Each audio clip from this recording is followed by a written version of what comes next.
Wrestling before God. December 16. Wherefore take unto you the whole armor of God, praying always. Ephesians 6, verses 13 and 18. You have to wrestle against the things that prevent you from getting to God.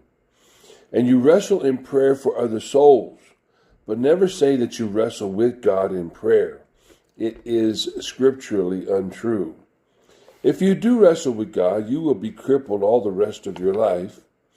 If, when God comes in some way you do not want, you take hold of him as Jacob did and wrestle with him, you compel him to put you out of joint. Don't be a hurtler in God's ways, but be one who wrestles before God with things, becoming more than a conqueror through him. Wrestling before God tells in his kingdom. Wrestling before God tells in his kingdom. If you ask me to pray for you and I'm not complete in Christ, I may pray, but it avails nothing. If I am complete in Christ, my prayer prevails all the time. Prayer is only effective when there is completeness. Wherefore take unto you the whole armor of God.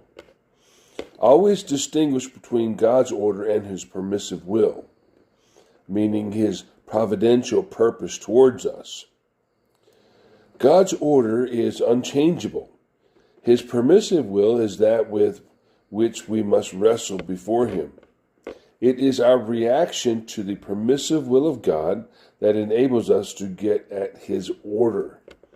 All things work together for good to them that love God, to those who remain true to God's order, to his calling in Christ Jesus.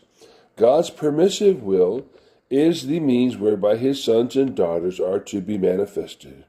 We are not to be like jellyfish, saying, "It's the Lord's will."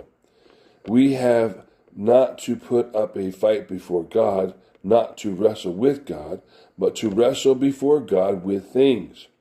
Beware of squatting lazily before God, instead of putting up a glorious fight so that you may lay hold of his strength.